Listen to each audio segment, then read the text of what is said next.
I did way too much book shopping recently, and I've reorganized my bookshelf so that I can put these things back on the bookshelf. And I'm gonna show you guys everything I bought to show you what's entering my bookshelf.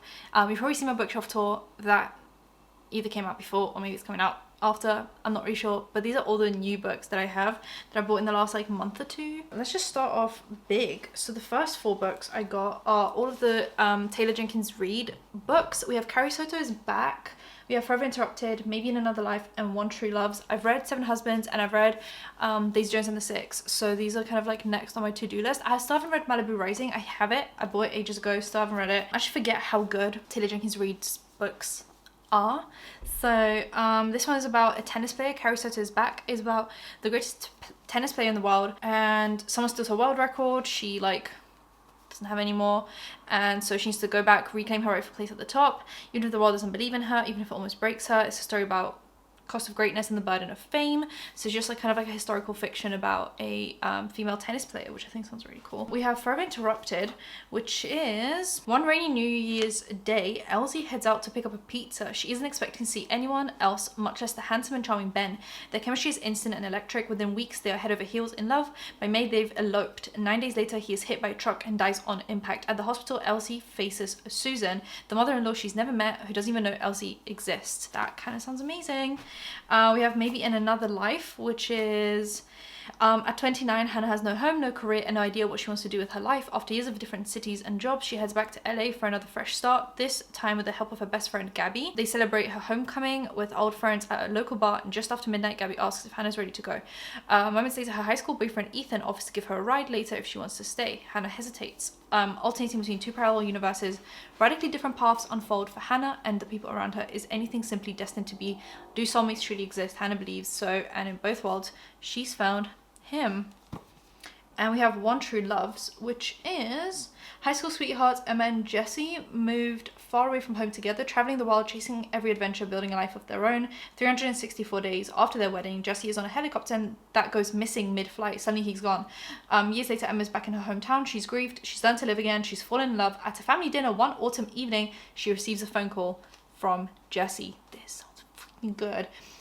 With a fiancé and a husband, heartbreak lies ahead, but is there such a thing as one true love? I think these sound so good. Anyway, I love Taylor Jenkins Reid. I love the way she writes. I think she writes amazing books. So I'm just super excited to read those. We have Deborah Levy, The Cost of Living. She's written 3 of these small like autobiography type books. This is book number 2, but it's apparently, well, I asked the girl that worked at the bookshop, basically said, really good book. Grab the second one. You can read all of them, but the second one's my favorite, and you'd have to read them in order. But this one is called The Cost of Living. She just talks about, as the name suggests, the cost of living. We've got Olga Tokarczuk, which is Flights, and I'm currently reading Drive the Plow Through the Bones of the Dead. Really long title. Currently reading that. This one's much bigger, and this one is a novel about travel in the 21st century and human anatomy, broaching life, death, motion, and migration. From the 17th century, we have the story of the Dutch anatomist Philip Verheyen, who dissected and drew pictures of his own amputated leg. From the 18th century, you have the story of a North African born slave turned Austrian courtier, stuffed and put on display after his death. In the 19th century, we followed Chopin's heart as it makes the covert journey from Paris to Warsaw. In the present, we have the harrowing story of a young husband whose wife and child mysteriously vanish on a holiday on a Croatian island. With her signature grace and insight, Nobel Prize in Literature laureate Olga Tokarczuk guides the reader beyond the surface layer of modernity and towards the core of the very nature of humankind.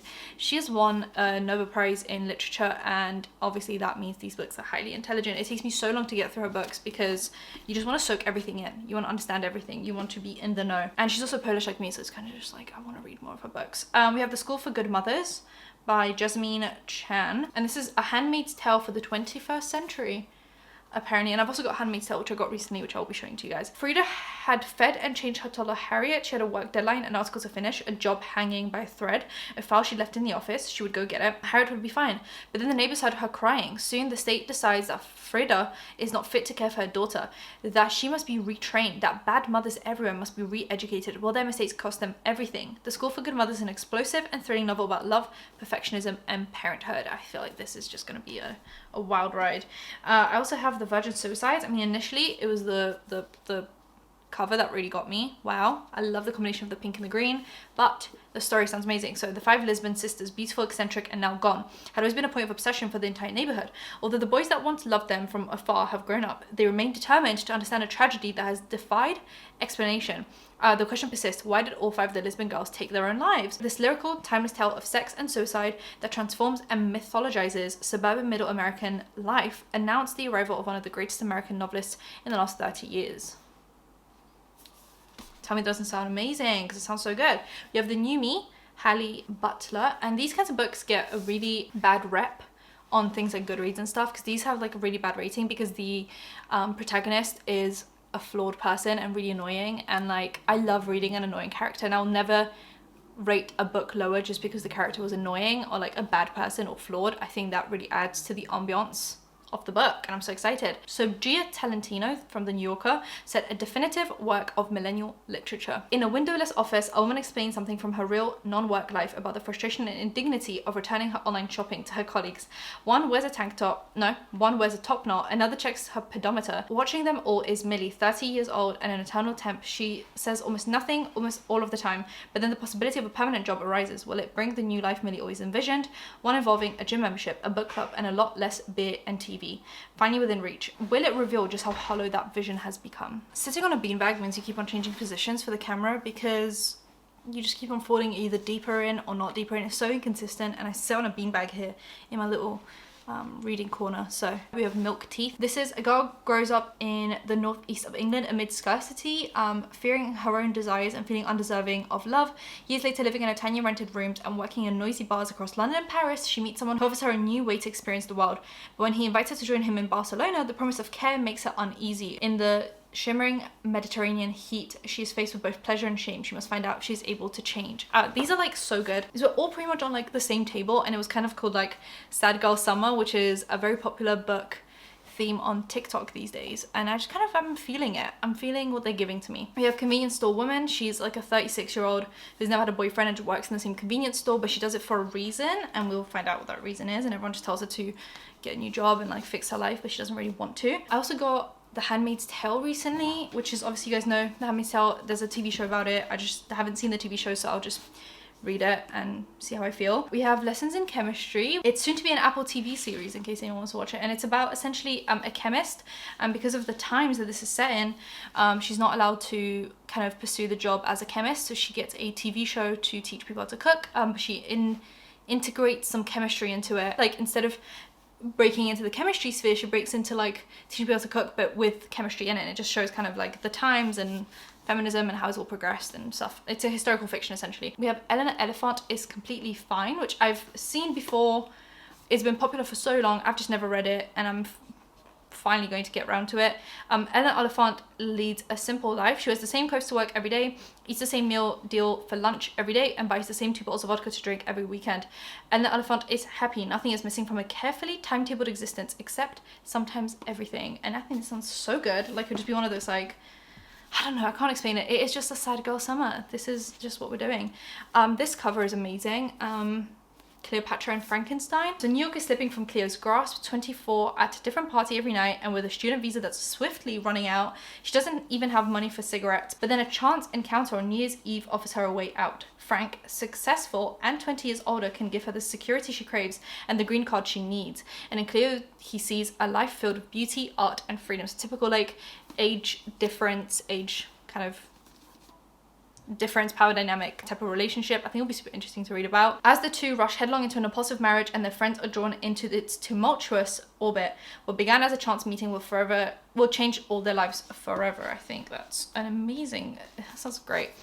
We have Little Fires Everywhere. It takes place in like a suburb, which is my favorite type of book. Just like a American suburban book. So Mia, an enigmatic artist and single mother, arrives in this idyllic bubble with her teenage daughter Pearl and rents a house from the Richardsons. Soon Mia and Pearl become more than just tenants. All 4 Richardson children are drawn to their alluring mother and daughter pair, but Mia carries with her a disregard for the rules that threatens to upend this carefully ordered community. I love this stuff. I love stuff like this. I love little books like that. I think it's amazing. Anyway, I'm just looking forward to reading that. We have My Year of Rest and Relaxation, which I'm actually going to include in a little reading challenge I'm doing of Book Talk recommended reads, and this is the last one I need to read for that, so I'll kind of get on with that next, but it's a sad girl book. It's another like unlikable character, unlikable protagonist. So young, thin, pretty, and recent Columbia graduate, an apartment on the Upper East Side of Manhattan, paid for by her inheritance. Our narrator has many of the advantages of life, but there is a vacuum at the heart of things, and it isn't just the loss of her parents, or the way her Wall Street boyfriend treats her, or her sadomasochistic relationship with her best friend. It's the year 2000 in the world's greatest city, a glitter with wealth and possibility. What could be so terribly wrong? So we have like a super privileged main character whose life is just kind of miserable. I'm happy to read about that. I also recently got Every Summer After by Carly Fortune, which is One Summer Changed Everything. 5 summers to fall in love, 1 moment to fall apart. They say you can never go home again, and for Persephone Fraser, that's a long name, that has felt true for the last decade, ever since she made the biggest mistake of her life. Instead of glittering summers on the lakeshore of her childhood, she spends them in a stylish apartment in the city, going out with her friends and keeping everyone a safe distance from her heart, until the day she gets a call that sends her racing back to Barry's Bay and into the orbit of Sam Florrick. 5 summers through hazy afternoons in the water and warm summer nights, working in his family restaurant, Percy and Sam had been inseparable, and slowly that friendship turned into something breathtakingly more before it fell spectacularly apart. And now she's back and they have to kind of see if it's gonna work out. I mean, look, just anything set in these kinds of locations, give it to me. Then we have these 3, which is The Fine Print, Terms and Conditions, and Final Offer, which is a trilogy about 3 billionaire brothers that are going to take over, like, essentially the equivalent of Disney, and it's their like romances. Heart is Good is by Lauren Asher. I've tried The Throttled by her, which I didn't like.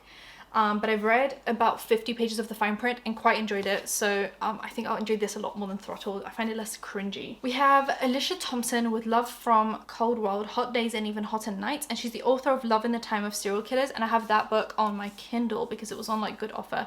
So she's like a bookkeeper for Cold World, a tourist destination that's always winter wonderland despite being located in humid Orlando, Florida.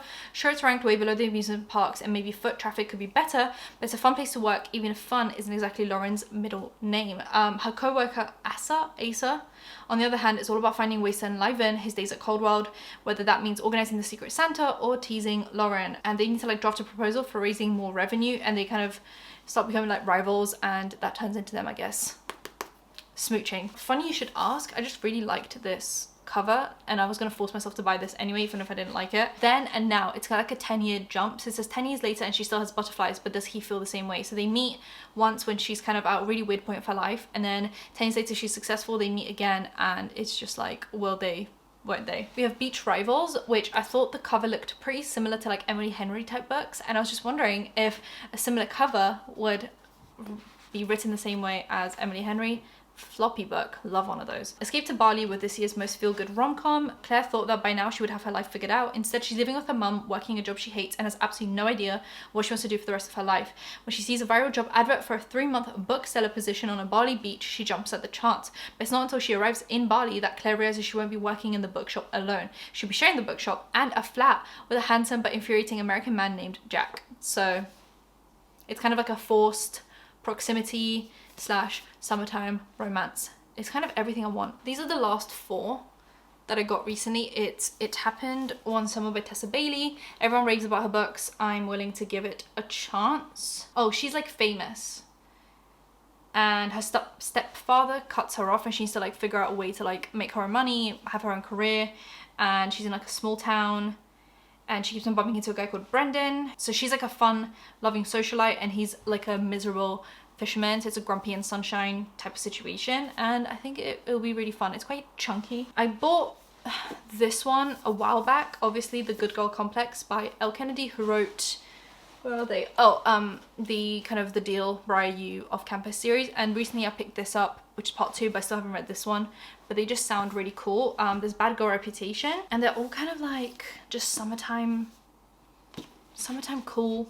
I don't know, I thought they looked really nice. And then we have The Roughest Draft, which is about these like ex people they used to date, and well, they were actually married, and now they have to write a romance together because they still have like a contract they have to fulfill. So they have to write a romance together, and that will obviously make them fall in love. This one's a little bit less floppy, but I love a good floppy book. So these are all the books that I got recently. There's obviously a lot that I've added into my bookshelves, but also a lot I got rid of. So I'm hoping to kind of only bring in books that I really want to read now. And yeah, if you guys bought anything, if you have any opinions about what I have, let me know, and subscribe, hit the bell.